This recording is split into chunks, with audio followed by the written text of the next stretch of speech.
अमीर बहू और गरीब सास की कहानी। मोहन अपनी माँ सावित्री के साथ एक गांव में रहता था। मोहन के पिता का देहांत हो चुका था। सावित्री गांव के घरों में काम करने जाती थी। उसी से दोनों की गुजर बसर होती थी।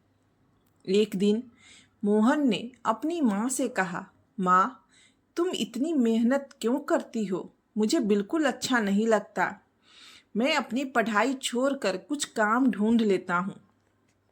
यह सुनकर सावित्री रोने लगी। उसने कहा, बेटा, कुछ दिनों की बात है। तू पढ़ लिख कर अच्छी नौकरी करने लगेगा तो मुझे काम करने की जरूरत नहीं पड़ेगी। फिर मैं तेरी शादी कर दूंगी। बहू के आने पर मुझे आराम ही करना है। तू अपनी पढ़ाई पर ध्यान दे। मोहन माँ को बहुत समझाता है, लेकिन सावित्री उसकी बात नहीं मानती। उसे उम्मीद थी कि मोहन पढ़ लिख कर बड़ा आदमी बन जाएगा। इस तरह कुछ साल बीत गए। मोहन की पढ़ाई पूरी हो गई। उसे नौकरी भी मिल गई। एक दिन मोहन घर आया और उसने अपनी माँ से कहा, माँ, अब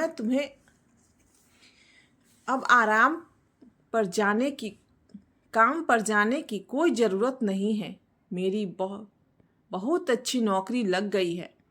अब तुम आराम करो। सावित्री उसकी बात मानकर काम छोड़ देती है।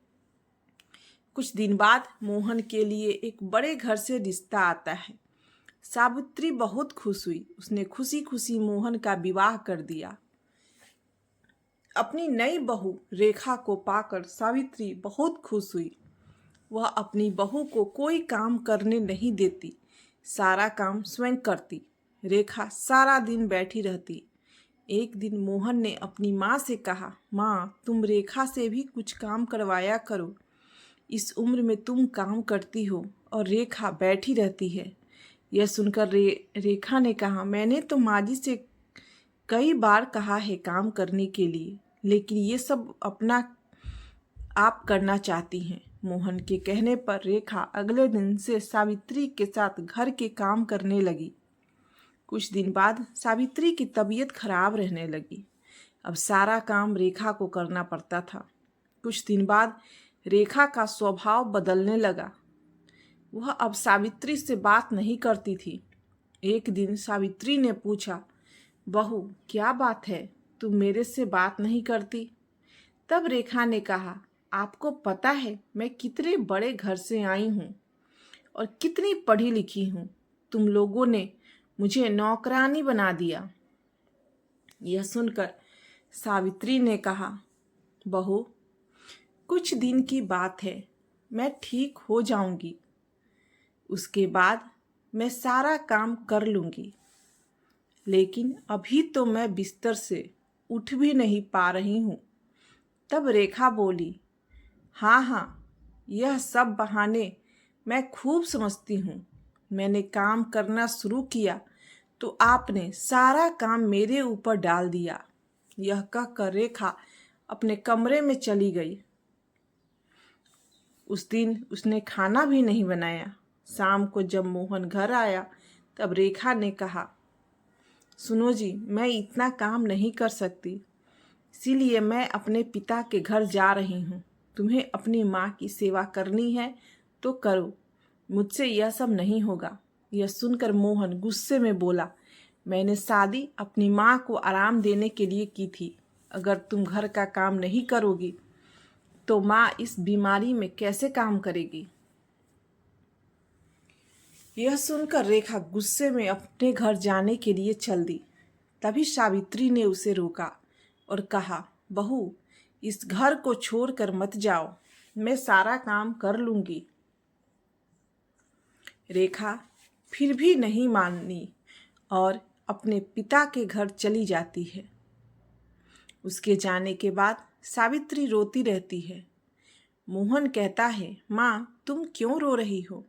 उसका गुस्सा कम होगा तो वह आ जाएगी। यह सुनकर सावित्री कहती है, बेटा, तू अभी उसे लेकर आ और जब तक वह नहीं आए तू भी उसके साथ रहना। मोहन कहता है, माँ, मैं तुम्हें इस हाल में छोड़कर कैसे जा सकता हूँ। लेकिन सावित्री कहती है, तुझे मेरी कसम, नहीं तो मैं अन्न जल त्याग दूंगी और मर जाऊंगी।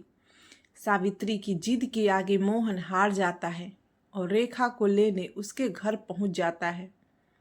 वह रेखा को बहुत मनाता है, लेकिन वह नहीं मानती।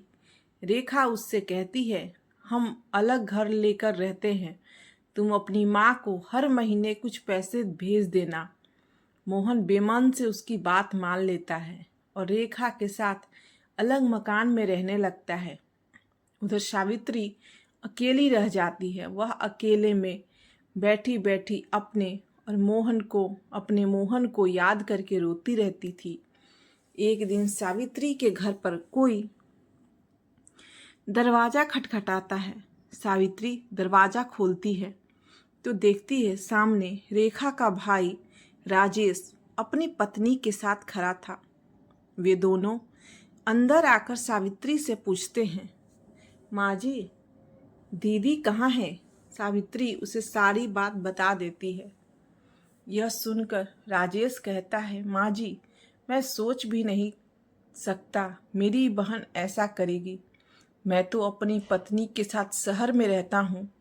आज दीदी से मिलने का मन हुआ तो यहाँ चला आया, और इतनी बड़ी बात मेरे माता पिता ने भी मुझे नहीं बताई। यह कहकर वह चला जाता है। कुछ दिन बाद रेखा अपने पिता के घर जाती है। वहाँ उसे राजेश और उसकी पत्नी मिलते हैं। रेखा अपने भाई भाभी को देखकर बहुत खुश होती है और कहती है, भैया, आप कब आए? मुझसे मिलने क्यों नहीं आए? और माँ, पिताजी कहाँ हैं? तब राजेश ने कहा, मेरी पत्नी माँ पिताजी के साथ नहीं रहना चाहती थी, इसलिए मैंने उन दोनों को घर से निकाल दिया। अब तू भी अब कभी यहाँ मत आना। यह सुनकर रेखा के होश उड़ जाते हैं। वह रोने लगती है और कहती है, भैया, आप मुझे इतना प्यार करते थे, अब कैसी बातें कर रहे हो? और इस उम्र में माँ पिताजी कहाँ जाएंगे? आप उनके साथ ऐसा कैसे कर सकते हैं?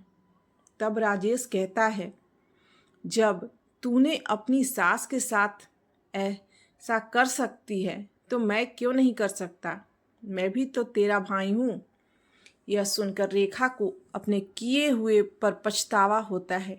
वह भागकर अपने घर पहुँच जाती है और मोहन के पैरों में गिर जाती है। मोहन के पूछने पर वह सारी बात उसे बता देती है और कहती है, मुझे माफ़ कर दो और माँ जी के पास ले चलो। मैं उनसे माफ़ी मांग लूँगी। मेरे किए की सज़ा मेरे माता पिता को भी भुगतनी पड़ रही है। जाने वे किस हाल में होंगे। मोहन रेखा को लेकर अपने घर पहुंच जाता है। घर में घुसते ही रेखा सावित्री के पैरों में गिर जाती है और अपने किए व्यवहार के लिए माफ़ी मांगती है।